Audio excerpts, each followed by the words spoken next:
৭৪ বছর বয়সী এক কিংবদন্তি, ৫০ বছরের ইতিহাস, রূপালী পর্দায় যার নামই যেন এক জীবন্ত উপাখ্যান।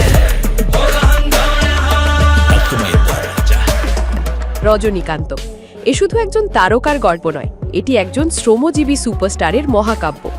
একজন পুলিশ কনস্টেবলের ছেলে, ছোটবেলায় দারিদ্র্যের কষাঘাতে কুলির কাজ, পরে বাস কন্ডাক্টর। থিয়েটারের প্রতি ভালোবাসা দেখে এক বন্ধু জোগাড় করে দিলেন টাকা, আর সেখান থেকেই রজনীকান্তের যাত্রা মাদ্রাস ফিল্ম ইনস্টিটিউটে। সেই শুরু এক কিংবদন্তির। ১৯৭৫ সালে অপূর্ব রাগাঙ্গাল ছবির সেটে প্রথম পা রাখেন রজনীকান্ত। অল্প সময়ের মধ্যে খলনায়কের চরিত্রে করে ফেলেন বাজিমাত।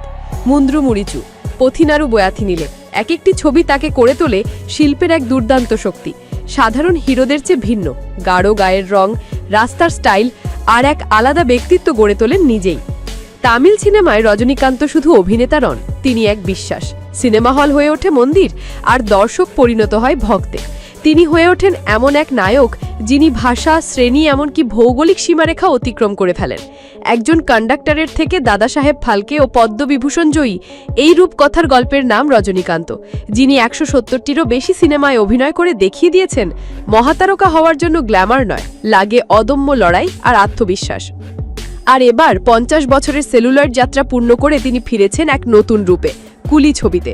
১৪ আগস্ট মুক্তি পাওয়া এই ছবিতে তিনি অভিনয় করছেন এক শ্রমজীবী সংগ্রামী নায়কের চরিত্রে, যিনি লড়ছে ক্ষমতাভর এক অত্যাচারী খলনায়কের বিরুদ্ধে। এই গল্প যেন তার জীবনেরই ছায়াপাত। কুলি শুধু সিনেমা নয়, এটি রজনীকান্তের জীবনের প্রতিচ্ছবি।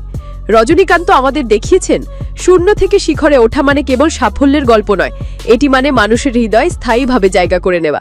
ভিডিওটি ভালো লাগলে লাইক দিন, শেয়ার করুন, আর আমাদের চ্যানেলটি সাবস্ক্রাইব করতে ভুলবেন না।